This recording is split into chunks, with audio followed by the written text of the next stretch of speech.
Hello, everyone. Welcome back to another Winning from Within, powered by Achieve Global. I'm here, Dr. Joy, with my co-pilot, Amber Harris, and 'tis the season once again for the holidays. So no surprise, that's what we're going to talk about today. So Amber, kick us off. Yes, I'm actually glad we're talking about this because, a lot of times people are like going around like, hey, yay, holiday time. And really, they stress completely out. Mhm. So I think it's so important for us to let's dive into that. Why? Why is everyone stressed out? Or maybe they're not stressed out. Maybe I'm just losing it, right? Maybe I'm not doing that, right? So with that being said, because I know for me, let me just say this first. I know for me, I get excited in one moment. It'd be one moment I'm excited, like, yay. The next moment I'm like,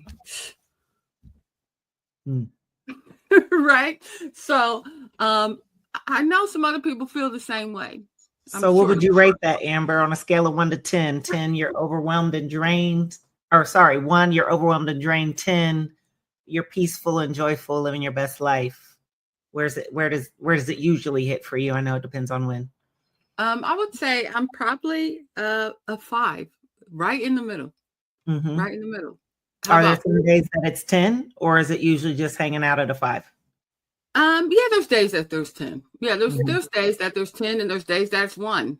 To be honest, right now in this moment, I am probably 5.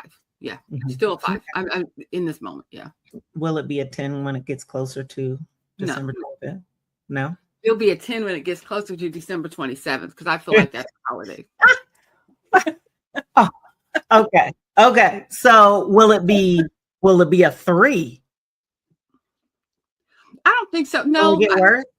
No, it won't get worse. It won't get worse. I feel like that's how people get, like, the closer it gets, the worse it gets. And then I guess they have joy. I don't know. If you want to know my rating, I'm a 10 because I'm not really a holiday person. So I respect all of you all and all of the traditions in which you lean into, but it's never been my thing. And so I'll share my perspective because I know I'm not the only one who walks it out this way. But I will say that the only stress that I experience during the holidays is trying to avoid everybody else and their stressfulness, to be honest. So I really try to stay out of the way. I try not to leave the house much between Thanksgiving and New Year's, just because the spirit, the funky is real out here. Y'all be contaminating the universe with all this stress y'all be bringing. Amber, did you know 88% of adults say that the holidays are the most stressful time of year?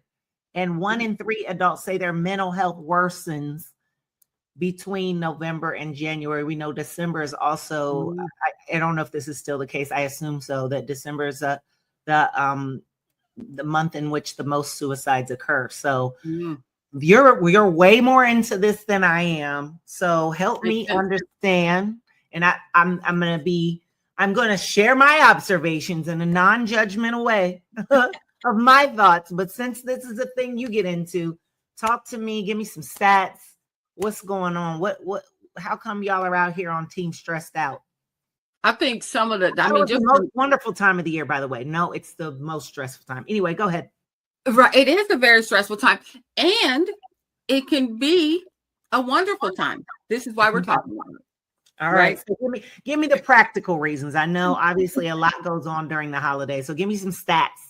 What you got for stats on for just the practical reality of it all? Well, first off, it's that money part, them finances, that money, because people want to be buying stuff. They're like, I gotta get. So anyway, 44% of people report financial stress as the number one holiday burden. Right. So, and holiday spending increases also emotional strain by 30 to 50%. Yowzers. Yes. And then guess what? Sometimes us ladies out here, we be doing the most. And so 70% of the emotional labor of planning, organizing, cooking, gifting, right? Carried by the ladies. Is carried by the ladies. Just saying. And then I have to get with this. So then, because you're like, oh, it's holiday time, I have to do it. Somebody invited me to the holiday party. Gotta go to the holiday party, and I gotta wear my ugly sweater, right? All the things, right? So then you get burnt out because of overcommitment, right? So, and that's 25 to 40% of people say that they've overcommitted, and then that makes them burnt out. What y'all doing out here? Financials, questionables, overscheduling. I appreciate and respect you're taking care of each other. And whose idea was this? It be cold. It's dark. Right. There's a lot going on during the holidays, huh? Yeah. We're like, yeah, let's go to the holiday party in my ugly sweater. I'm going to take my ugly sweater, and I then got to go heat the car up to get to the party. in the no sun outside. Sounds like an amazing great time. I really should start getting into this. And it is, and it is a lot of times it's addressing some of the things that you want to do and you don't. It can be. This is why we're talking about it, right? But there is some emotional reasons too. This is probably for me the bigger part of why holidays are stressful. Just the grief and loss, it intensifies during the holidays. You miss your people, you usually getting together at that time. 60% of adults say grief significantly increases during the holidays. So pay attention to your people too in that way, because if it's around the holidays, they often, that grief comes and sneaks in, and they're dealing with that. And so I just want, we need to just pay attention. And then they're more likely to isolate, 3 times more likely to feel isolated. Even if there's people around, they might still feel isolated and then isolate, right? Because they're emotionally overwhelmed. Okay. So it's a lot. Just think about the empty chairs. Like, so if you had traditions, or you had like, you're cooking, and all of a sudden you're like, oh, I don't know how to make this dish because my mom made it, or whatever the case is. All of those things come up at the holiday time, often as triggers for people. I will also just not say holiday. We're often talking about, we're going to talk about this time, November through January is a big holiday time, but holiday time can also mean July, also can mean there's holiday. Right. Any holiday. Right. Yeah. Holiday can bring these emotions up. Right. And then it also impacts your family, and just relationships in general. 56% of people report being lonely during the holidays. Like I said they're more likely to feel lonely, but it strikes at the holiday. They're like loneliness. And when loneliness hits, it's a totally different feeling. Loneliness is different than feeling, you're going to have people around you, right? That's fine. But when you're lonely, you feel like you're by yourself, and there's no one, and people are there, but you can still feel like no one's there. So it's very personal, very personal. And 40% of people dread at least one holiday interaction or event. So they're like, no, I don't want to go to the in-laws. No, I don't want to go to the party for my job. They're dreading that. So they're on pins and needles because they're like, I don't want to do this. Right? I don't want to do this. So I'm trying to try really hard to behave here, but like, from my perspective, I'm going to put it out there because, like, again, I'm not trying to hate on y'all who are really into this, for to each his own, but I know I'm not the only one who fully opts out of all of this. And quite frankly, looks at this and says, this is crazy. I just, for me, I struggle. First of all, I wasn't raised celebrating holidays the way most people are. But as an adult, just looking at how stressed out people are like, it's the commercials. It's the most wonderful time of the year.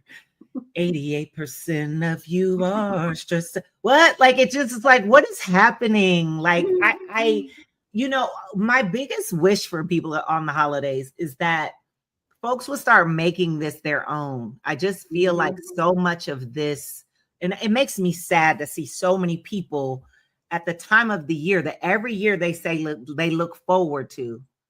And I do think there's a nostalgia that makes people, I think something causes folks to tap into their child self during the holidays. And so I think that's really where people's joy is coming from. Whatever good memories they had of what the holidays meant for them as a little kid, I think the holidays do give you permission to be childlike. And you just naturally tap into that because the music, the decorations, all of that just facilitate every trigger you would need in a good way to trigger the good memories, the good smells, all of the things. And so I think what just sends me the most about all of this is that the holidays for most people are something they didn't choose. They're not choosing how they go about it. And that's where all of this stress and pain comes from. I just cannot get behind you are going in debt every year. We're already a country in a world who primarily lives check to check. And then you're going in debt, not only buying things for people who already know you love them and it is not proven by what you buy, but then you're doing that obligatory buying where you're buying people you don't even like gifts. And then you start buying stuff that they don't even like, but so we could all say we gave each other stuff. We gave each other stuff. And so again, I'm not trying to hate on y'all. I'm just saying, like, make it make sense. Make it make sense. And I think there's a way to do all of this in a way that could be much less stressful and honor. But I think what makes it difficult is that because tradition in and of itself is defined as something that we've always done and so did it and grandma did it, and right, that I think people feel like they don't have permission and that it could be dishonoring your elders and or your loved ones who've gone on, that you would do something different. But I guess for me, I just look at like, what's the spirit behind it all? What's the why and how do you get closer to that? Because obviously you can't control the grief component, right? I know you've lost your mother, your father, two of your sisters. And so that stuff is that stuff. But I just think about what parts can you control, and what choices can you make? Because even how many people are going to a house of a loved one a relative who you're blood related to, but was abusive to you as a child or is still abusive in the family in some way, shape, or form. And it's just sad to me to see that folks are leaning into and feel like they don't have choice about how they can make the season what it's supposed to be and needs to be for them.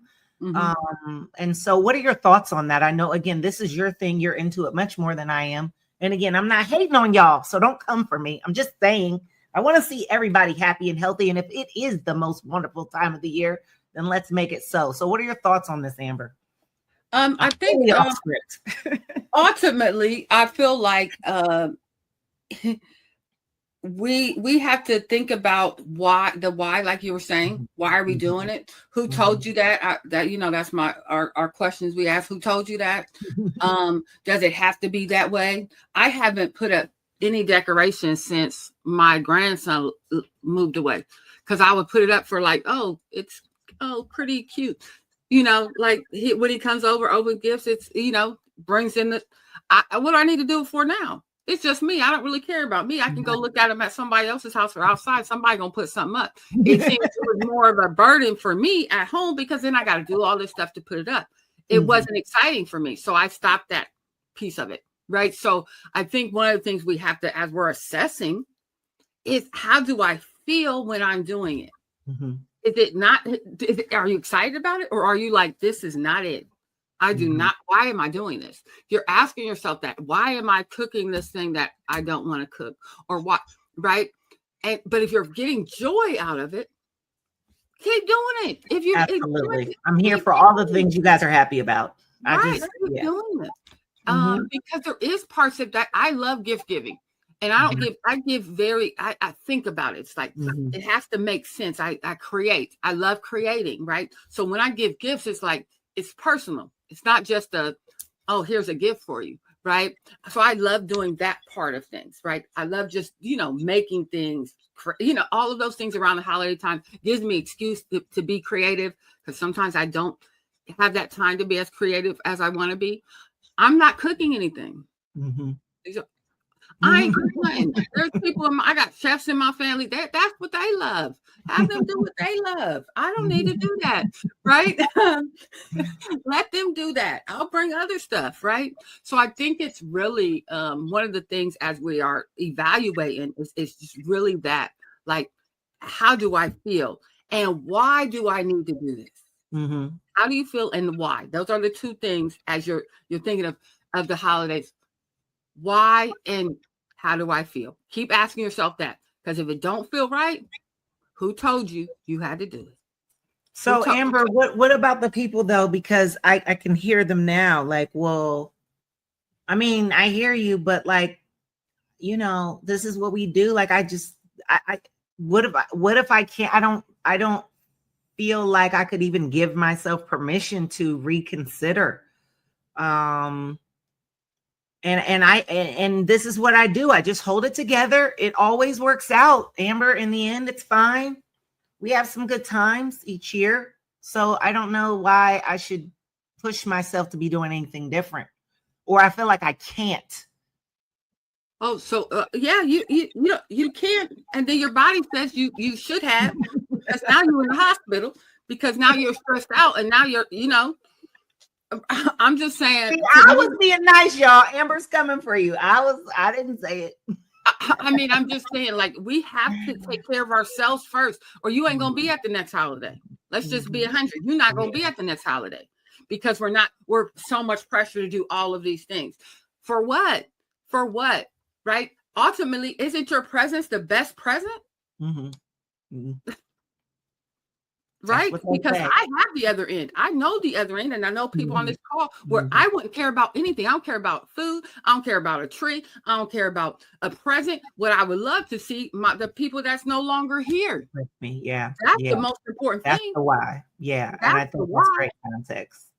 Right? So if it doesn't have to do with that, then what are we doing? What are we doing? What are we doing it for? Because then when you stressed out and you come into a space that you're supposed to be with people you love and care and all these things, you bring that energy. Yeah. Yeah. And I think sorry, go ahead. And then they bring that energy because they're like be doing the same thing. Yeah. Yeah. I think there's also like a lot of pressure because holidays are family. So like if you're single, so you've got, of course, the component of if you've had loved ones that you've lost. You've also then got, if I'm single and everybody is married, then I'm coming to the thing. Or if I'm single, everything's closed during the holidays. What do you do? Again, I'm like really good. I'm good at the solo game. So like, for me, I think because I'm a sports head, I'm so thankful. Shout out to the NBA and NFL. There's never, ever been a holiday that hasn't been filled minimally with the joy of watching the greatest professional athletes in the world do their thing. So that's my tradition. And I typically do that by myself. And I really enjoy it. I do.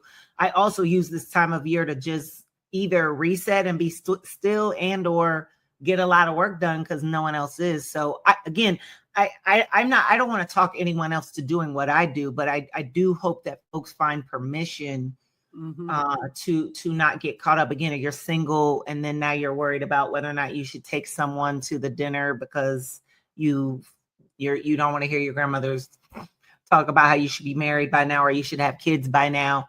I think this is all, and we can talk in every session we ever do about the importance of defining success for yourself. And it does take courage to do that. We were on a coaching call this morning, and someone talked about how much courage they're building. But whether it's courage to face the challenge of being at the holiday, whatever, without the loved one you're used to seeing, or the courage to do it different courage to think about how you can not just let the holidays happen to you, but facilitate what it is that you say this is all about, I think is really critical. And I know that the world generally is looking for leaders. You typically will think that you're the only one who feels away until you lean in and be the one. For folks who are thinking, well, no one else in my family would want to do it different, I would encourage you to consider the conversation, because I think if you can sit down and be honest with folks and say, hey, is anyone else feeling the stress of the fact that we decided we'll do 17 side dishes, 7 meats, and 13 desserts? And anybody want to consider, like, what if we, and Amber, you're good at making stuff fun, which I always love how you guys do that. But like, I think you'll be surprised, pleasantly surprised, at least maybe not with the elders, because the elders are the elders. They tend to ride it till the wheels fall off, however they've been doing it at that season of life. But I think you typically can find folks that will align and say, hey, yeah, that sounds like a great idea. But I think ultimately, too, at the end of the day, you got to make decisions about how much your well-being and your mental health and your financial well-being matter to you. And if they matter that much, you got to make some tough decisions. And again, I don't think it has to be either or. I think you can do all of this in a way that allows for the celebrations to continue. And again, the spirit of it to continue. Because even for me, I'm not a big holiday person, I absolutely love the lights and the decorations. Don't threaten me with a good time to go down a street where they got whoever's got the cool decorations. Like, I love to see that stuff. Right. And so there's just fun stuff that you can do. So Amber, let's talk about the solution, which I think I'm ultimately saying is, let's face the holiday stress with intention, or even better, let's facilitate intentionally what it is we do. So what are some thoughts on untangling the knots of the holiday challenges for you? What questions could we ask ourselves or start to consider if we're saying, maybe this year is the year that I want to make sure. And shout out to everyone where the holidays are just amazing. You're living your best life. Go forth and be great. You probably have hung up by now, but if you're still with us, go forth and be great. Share with us how you made it so happy. But for everybody else, 88% of yins, what are some thoughts on things to consider, to ask yourself and whatnot? I think, like I said before, see what is stressing you out. Is it that cooking that meal? Is that putting up the decorations, right? What is it that's stressing you out about the holiday first? And what can I loosen up? Do I need to do this or not? Right. And then there's some things you can completely not do. Let go of. You've been doing this all the time.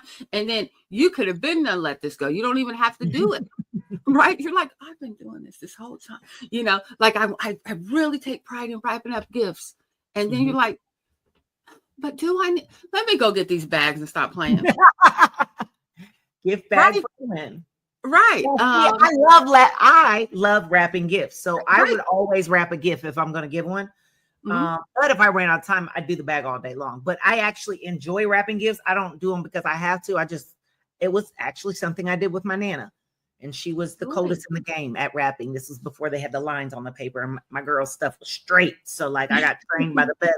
So I love doing it. And so that's the point. Again, is it something you enjoy, or is it something you're doing because you feel like you have to? Right. Right. And then who can help me in this? Who can provide support in helping me? If they really like rapping, guess what? Boom. You got it, right? Or if they really like cooking, like I told you, they know this. I'm not, I did that for years. I don't need to. There's people that can do it. I don't need to do that. So who can do it? Why? We don't have to do it all. Who can do it and set that boundary, right? I think that's the first thing. Just asking yourself those questions, like, how do I feel? All of those questions, like I said before. And then go ahead. What about for grief? Obviously, very well, unfortunately, a lot about grieving. And so how do people handle grief? What are your recommendations for that? I think first off, this is twofold. First off, if you know somebody, if you know somebody that's dealing with grief, that they've lost someone in their life, don't not talk about that person. That person is thinking about them. So please talk about my sisters, my mama, my daddy, my people I love, because I'm thinking about them. So when you don't talk about them, it seems like that they weren't important. And especially at the holiday time. So we talk. So for us, one of our rituals we do is oh yeah, Tiffany used to do that. Oh yeah, remember how Jasmine used to get right? So we talk about them as if, and it brings their energy into our space, right? And so that's one thing we always do.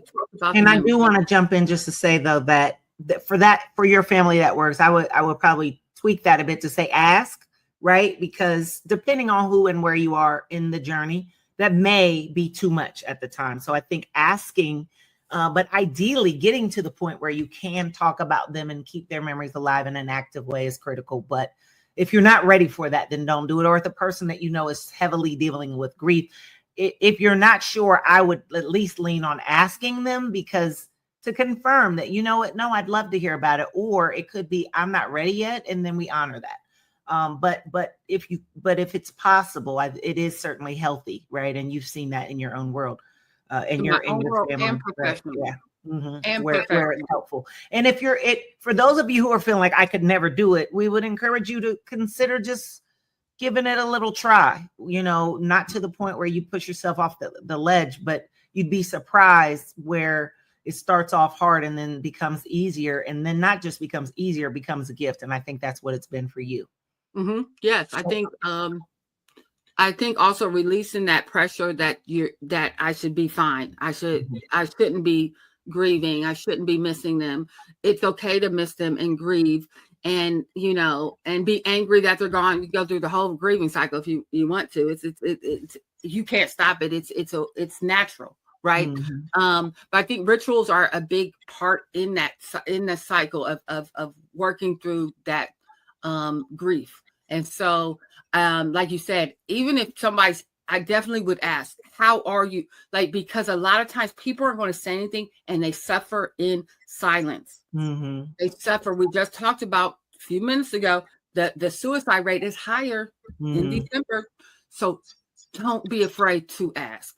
Don't be afraid to ask, because this is the time they suffer, they isolate, and everybody's going about their day, and they might be single by themselves. Not ask, or they could be fully around a whole bunch of people and not be okay, right? Because it's not always easy to tell.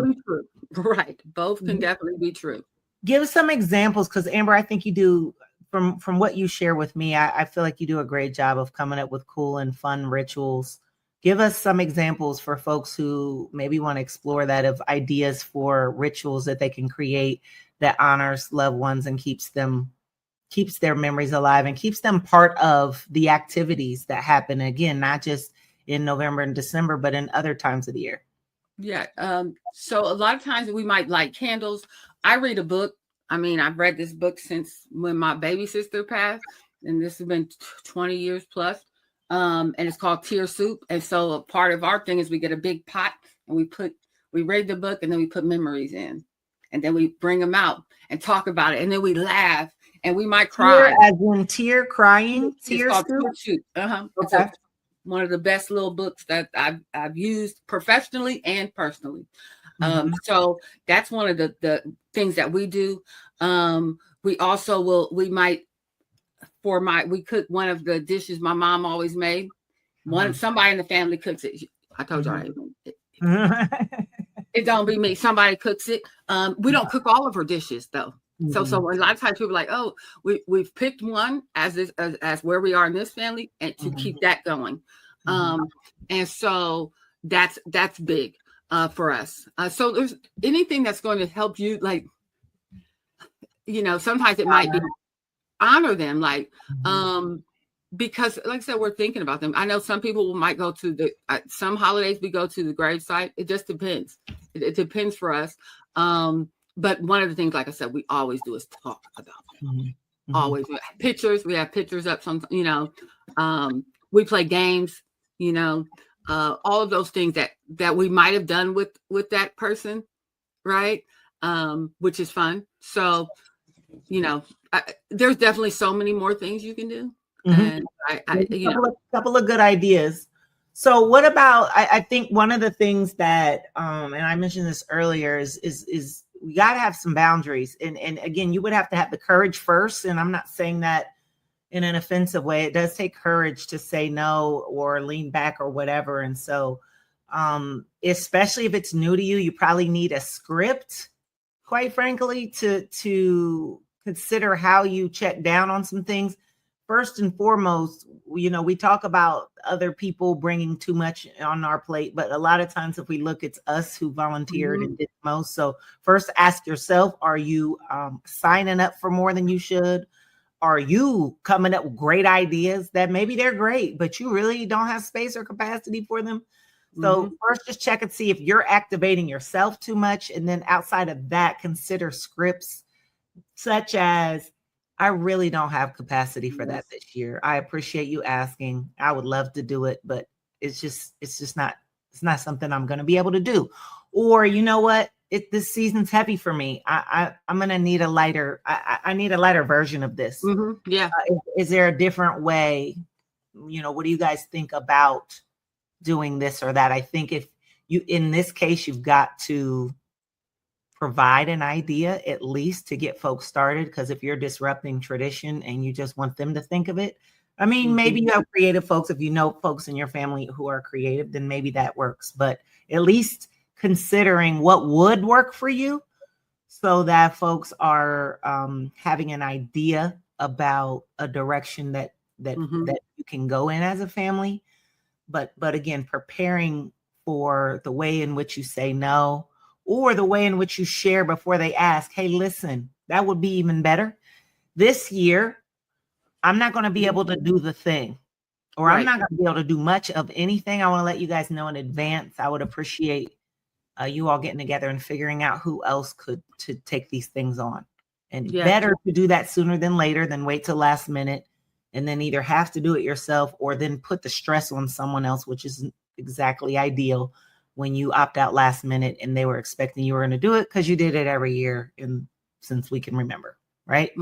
Right. So what about simplifying, Amber? How can we just go simple, but also, again, still honor? I think one of the things I have to share this story because I feel like it goes with what we were just talking about and simplify. When I went through a divorce, my sons at that point were 15 and 16. Went through a divorce, had to sell the house, all the stuff, downsized, all of the things, became a single parent, right?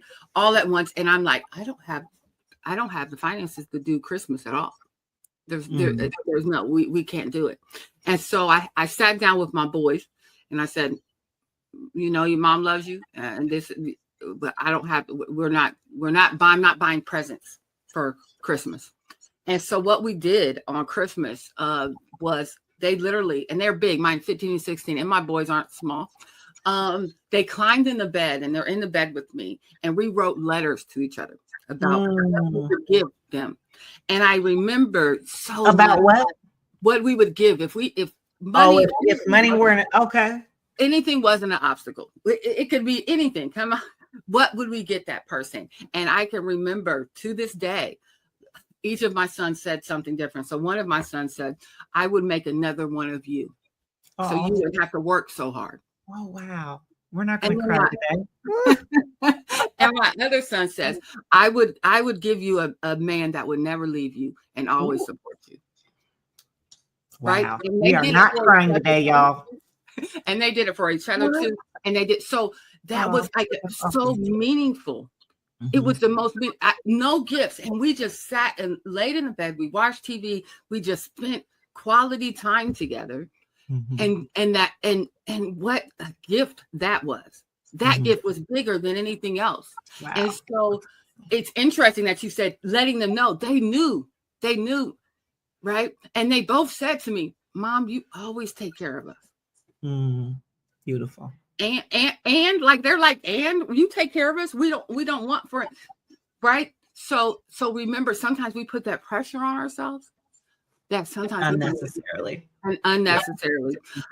So think of something that you can release one thing if you're feeling that pressure to simplify the season, kind of release something that you don't have to keep, that you're like, maybe that tradition you don't have to keep, right?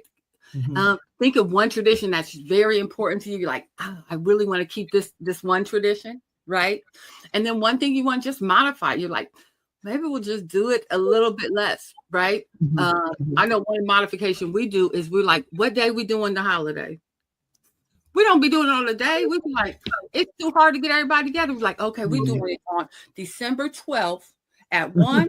Okay, right? We don't, or whatever. Right. We don't pick the same.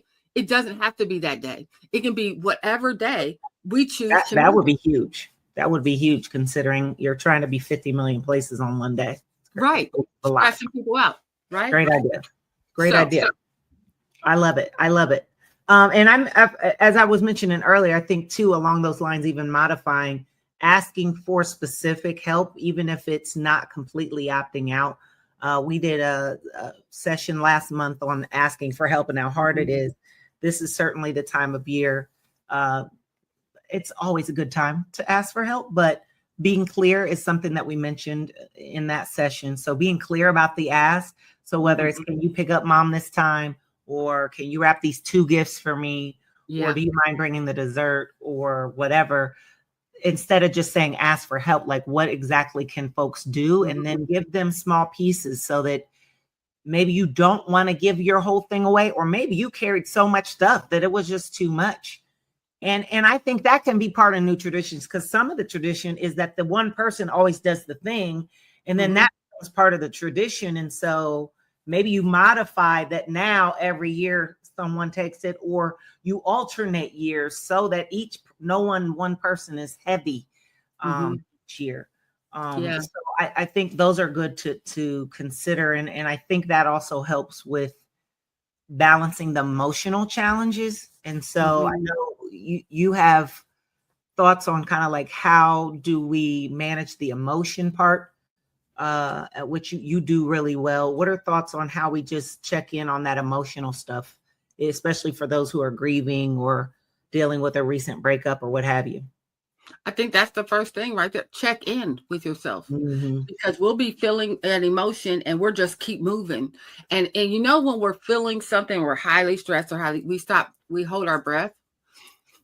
So sometimes we check in these, how am I breathing? Or am I breathing at all? Am I breathing? What is this looking for? And then you can check in. What am I feeling? Right. And then naming it. When you name it, it really decreases the intensity of it. Right. And so like, oh, okay. You got to know what it is first to name it. So that requires slowing down, right? Slowing down and thinking like, oh yeah, I am. Oh, wait a minute. I am a little sad today. Right? You're like, wait a minute. Right. Or you know what? That felt great. I really enjoyed that. Right. So also, whatever that feeling is, right, is just like, wow. And allow yourself to sit in that feeling for a minute, and enjoy the moment. And sometimes it's the ones that you don't want to feel. You can't stop it from feeling. It's there. Own it. It's what's happening. So that you can then move and go to the next task and be present in that. So I think just giving yourself that time, you know, to identify what's going on with you. Yeah. And I think the last thing I would add is create micro moments of joy, no pun intended, throughout, right? So when you think about the holidays, to your point, I love that you guys don't even necessarily do the holidays on the holiday, right? It's more about the experience. And so you don't have to, and it shouldn't be that overall this whole thing is traumatic, except the one moment where we opened gifts or the one moment where we finally sat down for dinner. So how can you create moments of joy throughout the experience so that more of this, there's a saying, fall in love with the process of becoming great. Well, fall in love with the process and experience that is the overall holiday season rather than making it a day. So that could be, you just take 60 seconds to breathe and think about why you're thankful while you're breathing. It could be that you just take a couple minutes to just stretch and just pause and make sure that you and your brain and your body are all actually hanging out together. Because when you're stressed out, you tend to disappear from your body. Your brain's over here, your body's over here. Mm-hmm. Maybe it's just taking a 5-minute walk. And again, any pause you have, we should do this all year long, but any pause you have, especially this time of year, you can also include an opportunity to think about what you're thankful for, who you're thankful for, that you're thankful that you're even in position to have family who sometimes gets on your nerves, but you love them, Mm-hmm. or that you had that time with the person who's no longer with you, or that you got that promotion a year ago that you've worked so hard for, and now it's been a year, you forgot what you did to get that, so that you're in position to buy this really meaningful gift for this person that you're going to be giving it to here in a few days, right? So just thinking, slowing down again. And I think all of those help bring you back to the why. If you're celebrating the holiday season of any of the holidays for whatever religion that you celebrate and believe in, there's a why there. And if you're attached to your why, 88% of you should not be feeling like this is the hardest time of the year, because your why is definitely not for the reason of increasing your stress, increasing right. And making life harder than it already can be, right? So let's wrap up, Amber. Just thoughts on just the benefits of considering adjusting in some way, shape, or form how you're showing up. If you're anywhere close to having max or increased stress, give us just a summary of why folks should be considering that as we close out. I think when we do our holiday with intention, right, that's going to help our relationships, right? When we're intentional and we're grounded, it's going to help our relationships. It's going to help us cope with the grief that we're dealing with, right? And it's just going to really, the best part out of everything, it's going to give us more peace. Peace, right? And that's what the season, more peace, right? And that's what actually matters. More peace. No doubt. Let the church say amen. All right, Amber, as we always do, what's your win from within that you'll take from today as the holidays are approaching, and you have holidays plus big birthday this year, but what's your win from within that you will take from today? I mean, I my biggest thing is I continue to redesign my holiday experiences. Every year I'm redesigning. It doesn't have to be the same, the tradition I want, but I always will redesign my holiday experience. That's my win. I love it. Winning from within. You know what? I'm thinking, because, I was like, what would I say? Because this is not really my thing, but I think what I'm going to do this year, and because there are so many folks who this means a lot to, I want to find a way to contribute, because I'm certainly capable of contribute to someone else's holiday who this does mean something to, in a meaningful way. And I practice love and expression all year long. So even birthdays, I'm not super big on, just because I feel like if you love someone and you value them, they should be able to feel and sense that all day long or all year long. That's not, I mean, not to say you don't do something special that day, but I really try to practice that. But I want to find a way, and it's probably for someone who I don't know, right? Because again, I do share my love and my appreciation, because to me, when you strip all of this down to me, this is just an intentional time of year to lean into being thankful for and grateful for and honoring people who are in your life that you love. That's, to me, if you want to really simplify this down, that's what it is to me. I do take the opportunity, and so I do that, but I want this year to think about how I can do that, maybe with someone or a family or someone who's struggling, in a way that what I can bring to them would make their year and season a little bit better. So We encourage you all to consider some of what we said. Again, not to say, I mean, the holidays can be amazing and should be amazing. Mm-hmm. We just want you to, again, win from within. That's why we do this. And so that includes making sure that you are choosing how you show up to this season and how you make sure you honor your well-being financially, emotionally, physically, all the things. We didn't even talk about that eating, girl. We just go, maybe next year we'll talk about that. Right. Give us some last thoughts as we wrap up. I think, remember, you don't have to perform happiness. Mm. Okay. Right. So I want you to win within. Take time to pause, check into how you're doing, breathe, and be present. Enjoy the time. Mm-hmm. Enjoy the time. Till next time. Take care, y'all. Happy holidays. Happy holidays.